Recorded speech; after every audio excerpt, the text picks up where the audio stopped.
이 매주 금요일입니다. 이 매주 금요일에는 저희 세금도 중요하지 않습니까? 세금과 관련된 여러 가지 이슈들 짚어보고 어떻게 하면 똑똑한 납세자가 될 수 있는지도 알아보는 시간을 가져보도록 할 텐데요. 이 세금 안에 숨겨진 1인치까지 알아보는 시간 준비가 되어 있다고 합니다. 오늘 어떤 분과 함께 하죠, 저희? 이분을 모시려고 저희 제작진이 정말 고심을 했다고 합니다. 앞으로 오수다 이 트렌드 섹션 금요일마다 트렌디하게 세금 이슈 알려주실 분인데요. 와, 제가 이분 프로필을 보고 정말 놀랐습니다. 정말 다재다능하신 분인데요. 국세청 출신 세무사에다 거기에다가 작곡부터 연기까지 가능한 원조 만능 엔터테이너 정현태 세무사와 함께합니다. 어서 오세요. 네, 어서 안녕하십니까. 오세요. 정현태입니다. 네. 너무 거창하게 소개를 해주셔가지고 또 인사를 드리려니까 참 부끄럽습니다. 뭐 제가 딴따라 생활을 좀 한 유일한 딴따라 세무사입니다. 네, 조금 어려운 세금을 좀 편하고 쉽게 알려줄 수 있도록 오늘 최선을 다해보도록 하겠습니다. 네, 기대를 해보도록 하겠습니다. 오늘은 저희 부동산 취득에 관한 세금 이야기를 한번 해볼 텐데요. 저는 아직 관련이 많이 없습니다. 부동산이 많이 없기 때문에. 그렇지만 아무래도 세금 중에서도 일반인들이 가장 궁금해하고 어려워하는 게 이 부동산과 관련된 세금이거든요. 전반적으로 좀 어떤 세금들이 있나요? 그렇습니다.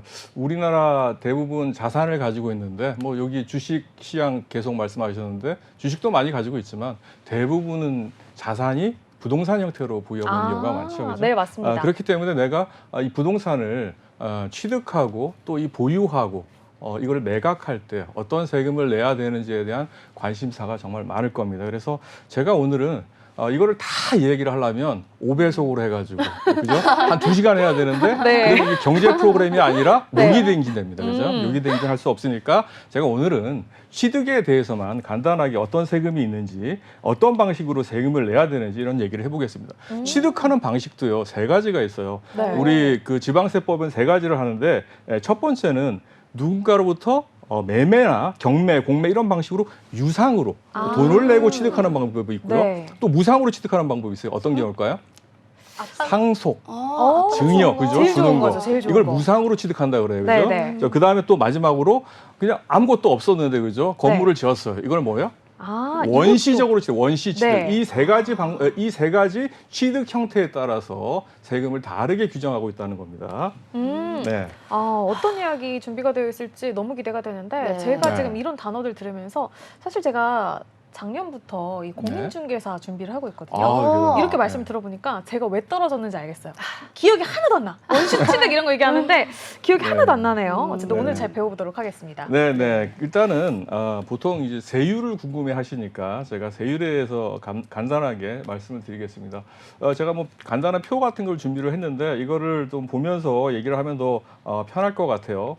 그래서 표를 보면은 뭐 유상취득, 무상취득, 원시취득 이렇게 돼 있고요. 각각 세율이 다른 거를 볼 수가 있어요. 그리고 여기 보면 가장 특징적으로 눈에 띄는 게요. 기본세율이라는 게 있고요. 중과세율이라는 게 있어요. 그죠? 중과세율은 왠지 끔찍한 세금이 부과될 것 같은 느낌이 네네. 들죠. 이중으로. 네, 그게 아니라 세율이 높다라는 거죠. 그래서 기본세율은 보통 1%에서 3%가 부과됩니다. 그래서 낼 만한 세금이다 이렇게 생각하면 되고요. 그 취득가액이 또 뭐 어떻게 하느냐에 따라 가지고 취득가액을 시가로 할 거냐, 또 뭐 시가 표준액으로 할 거냐, 뭐 이 이상한 얘기들이 많이 나와요. 이거 어려우니까 조금 이따가 얘기를 하고요. 그래서 일단 세율 얘기를 하는 거니까 중과세율은 어떤 때 부과되느냐 이런 게 되게 중요하겠죠, 그죠? 네. 그래서 이런 부분에 대해서 또 이야기를 해보는 시간을 조금 이따가 하고요. 자, 그러면은 우리가 어떤 낭패를 볼 수가 있냐면 이런 경우가 있어요. 기본세율을 적용받으면 1%에서 3%인데 중과세율을 적용받으면 어때요? 12%까지 적용이 되죠. 그러면 내가 1%에 12% 그러면 한 12배 내지는 기본세율을 적용할 때 최고세율이 3%니까 한 4배 정도까지 중과가 된다는 거예요. 그래서 어떤 경우에 중과세율이 적용되느냐 이런 부분들을 한번 주택을 통해서 한번 얘기를 하는 것도 괜찮을 것 같아요. 그죠? 네. 사실 저희 오수다를 시청하시고 계시는 시청자분들께서는 다른 부동산보다 주택에 대해서 관심이 많으실 것 그렇습니다. 같은데요. 대부분 주택은 다 있으시니까요. 있나요? 그렇죠? 제가 좀 부끄러운데. 저희가 좀 작아지네요. 네. 아, 그래요? 아, 주택을 취득하실 거잖아요. 아, 그죠? 그쵸. 그리고 작아지는 미래 주택- 주식. 주택자. 네. 네. 미래 주식 네. 취득자로서 네. 앞으로 이 주택 취득에 대한 이 부동산 세율 좀 설명을 부탁드릴게요. 네, 부탁을 하셨으니까 또 설명을 해야 되겠죠. 자, 네. 그러면 주택을 1주택을 소유하는 방법이 있고 뭐 2주택, 3주택, 뭐 심지어는 10주택 뭐 다 소유할 수 있어요. 우리나라는. 와. 그죠? 자유민주주의 국가고 재산 취득의 자유가 있으니까요. 그죠? 자, 그러면 1주택을 취득할 때 조정 대상 지역이라는 게 있고요. 비조정 대상 지역이라는 게 있어요. 혹시 조정 대상 지역이라는 얘기 들어보셨어요? 이거 약간 뭔가, 강남 이런 네. 지역 아닌가요? 강남 스타일이죠. 네. 네, 강남 상구하고 용산을 우리는 지금 지정돼 있는 조정 지역이라고 얘기합니다. 이 조정 지역에서 뭐 부동산을 취득을 하면 어때요? 여기는 투기가 우려가 되는 지역이죠, 그렇죠? 그리고 여기에 대해서는 세금을 좀 많이 좀 부과하겠다라는 게 이 국가의 생각인 것 같아요. 예전에는 이 조정 대상이 상당히 넓었어요. 왜요? 예, 부동산 투기가 활발할 때. 근데 지금은 좀 축소가 됐어요. 그죠? 네, 네. 왜 그러냐면은 부동산 투기가 좀 그래도 좀 완화됐다고 판단하는 것 같아요. 자, 그러면 1주택을 취득할 때는 조정 대상 지역이냐 주정 대상 지역이 아니냐를 가리지 않습니다. 1%에서부터 3% 요렇게 그 세금을 과세를 하고요. 2주택부터는 이제 달라집니다. 2주택부터 내가 조정 대상 지역에서 취득을 했다. 그러면 8% 때리겠다 요겁니다. 그리고 비조정 대상 지역인데 2주택째다. 그러면 이거 어떻게 합니까? 기본세율 해주겠다. 여기까지는 내가 귀엽게 기본세율로 간다. 2주택까지는 물론 조정 대상 지역이 아니죠. 그럼 내가 똑같은 2주택을 취득하더라도 처음에 어떻게 해요? 조정 대상 지역에서 하나를 딱 취득을 하고, 그죠? 네네. 그 다음에 비조정 대상 지역에서 취득을 하면 어떻게 돼요? 둘 다 기본세율 적용받을 수 있어요. 오. 순서에 따라서. 네네. 그런데 내가 처음에는 그죠? 아주 그냥 돈이 없어가지고 비조정 대상 지역에서 샀어요. 근데 이번엔 두 번째 살 때 조정 대상 지역에서 샀어요. 이러면 어떻게 돼? 세율 8% 맞습니다. 그래서 내가 의사결정을 어떻게 하느냐에 따라서 어떻습니까? 네네. 세금이 엄청나게 왔다 갔다 합니다. 그래서 이런 부분들을 잘 체크를 하시라. 그리고 3주택자라면 조정 대상 지역에서 사겠다 그러면 12% 때리겠다. 와, 네네. 네. 그러면 비조정 대상 지역이지만 3주택은 어떻게 하냐? 8% 때리겠다. 4주택이면 가리지 않고 12% 때려주겠다. 이런 거예요. 네, 그래서 푸짐하게 세금 드시고 네. 그다음에 세금 내시고 드시고 아니고 내시고 내시고 이렇게 취득하시라 이런 의도로 이해를 하시면 되고요. 자, 법인이 주택을 취득하는 건 어때요? 법인이 주택을 더 많이 취득하게 세금을 되나요? 내야 될 것 같은데요. 아니, 덜 내지 않을까요? 아닙니다. 많이 내나요? 네네네. 법인은요 주택을 취득해야 될 이유가 없는 조직이에요. 그렇잖아요, 그죠? 네네. 그렇기 때문에 법인 주택을 취득하면 얄짤없이 12%다 이런 야. 얘기입니다.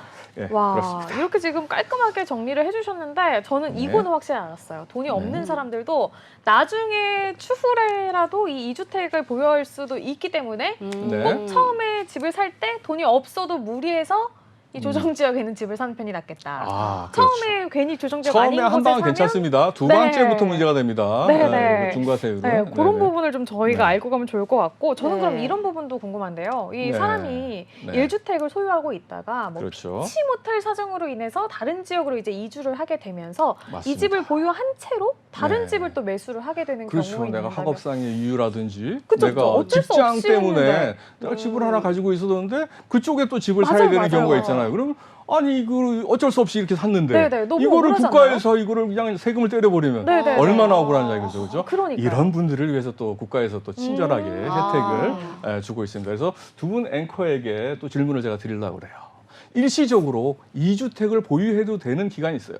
종전주택을 먼저 양도를 하면 그죠? 몇 년 내에 양도를 네네. 하면 네. 세금은 기본세율을 적용해 주겠다 이런 제도가 있어요. 그죠? 아, 이게 몇 년일까요? 몇 년? 어? 이게 네. 집이 뭐 지연. 하루 이틀 하는 게 말씀하세요. 아닌데. 네, 네. 제가 먼저 네. 손 들었으니까 답하겠습니다. 네. 1년? 네, 아, 조금 더 아닌가요? 쓰세요. 조금 더 쓰면 그럼 네. 저에게 기회가 왔으니까 저는 그러면은 2년 6개월 보겠습니다. 2년 6개월. 야, 디테일하시네. 어머. 국가는 그렇게 1년, 2년, 3년. 이래 국가가 취하고 있는 상태는요 3년입니다. 지금.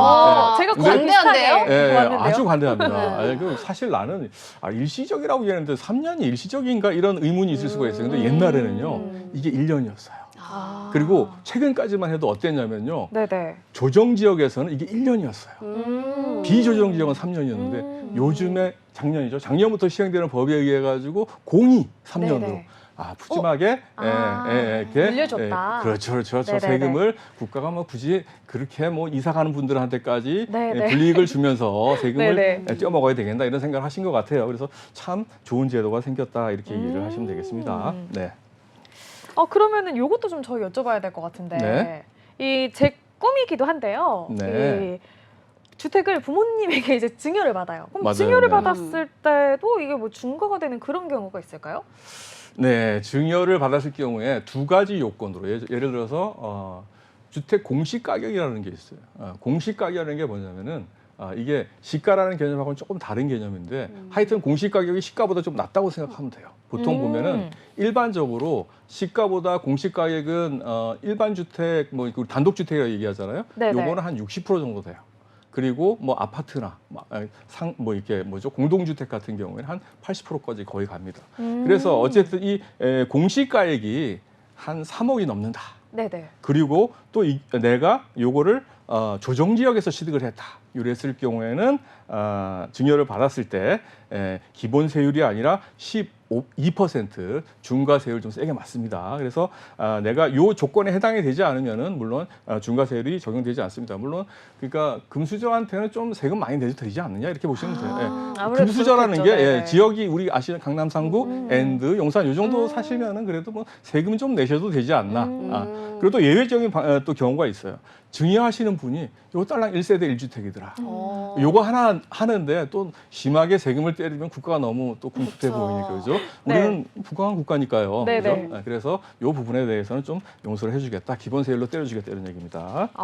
네. 이렇게 꼼꼼하게 네. 뭐 이 어려운 이 세금 관련한 제도에 대해서 쉽게 설명을 해주시니까 시간이 다 됐나요? 네, 세금이라는 네. 것도 정말 어렵지 않게 느껴지는데요. 네. 이 주택 공시 가격은 뭐고 또 시가 인정액은 뭔가요? 네, 요거는 좀 짧게 저희가 들어보겠습니다. 네, 그래서 제가 잠시 말씀드린 시가 인정액은 그냥 시가라고 보시면 돼요. 네. 시가라고 보시면 되고 주택 공시 가격은 제가 설명드렸다시피 국가가 지방세나 이런 다른 세금을 이렇게 부과하기 위해서 국가가 공시하는 가격이에요. 이 가격은 시가보다 보통 통상 낮은 게 일반적입니다.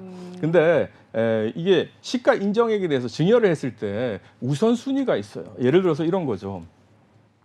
우리가 시가 인정액에서 가장 중요한 게 매매 사례가액이라는 게 있어요. 매매 사례가액은 이런 거예요. 매매된 사례가 최근에 내가 가지고 있는 부동산에서 있었느냐, 아니면 유사 부동산, 내가 A라는 부동산이랑 비슷한 B라는 부동산의 매매 사례가 있었느냐, 네네. 이런 가격을 비교를 해가지고 하는데 우선적으로 적용하는 게 내가 가지고 있는 부동산의 사례가액을 우선 적용하겠다라는 거예요. 그리고 이 시가 우선이라는 개념이 뭐냐면은 매매가액, 감정가액, 경매가액, 공매가액 이런 것들을 모두 다 동일한 선상에서 놓고 보겠다. 이게 되게 중요한 개념인데요. 네. 지금부터 자꾸 어려워지는 것 같긴 한데 제가 간단하게 설명을 드릴게요. 여기서 절세 포인트가 나오기 때문에 그래요. 네네. 네, 왜 그러냐면 매매가액은 상대방이 있는 거잖아요. 그래서 내가 마음대로 가격을 조작할 수가 없어요, 그죠? 공매라든지 경매도 마찬가지예요, 그죠? 법원이나 아니면 국가가 정해주는 가격이 있어요. 근데 감정가액은 약간 플렉서블해요. 근데 이거를 시가 우선액으로 봐주기 때문에 어때요? 가액을 줄이면 그죠? 세금도 줄죠. 그렇기 때문에 내가 예를 들어서 이런 거예요. 아버지한테 매매 사례가액이 내가 증여를 받은 게 한 5억에 받았는데, 그죠? 네. 최근에 내가 감정 평가를 해가지고 3억으로 감정 평가를 받았다. 그러면요, 어때요? 증여하는 시점에서 어느 가액이 더 작은지를 판단하겠다라는 거거든요. 그러면 여기서 절세 포인트가 될 수 있다. 이렇게 얘기하시면 될 것 같아요. 네, 잘 들어봤습니다. 네. 오늘 저희 정현태 세무사님과 함께 부동산 세금 알아보고 절세 팁까지 마지막에 짧게 들어봤습니다. 감사합니다. 네, 고맙습니다.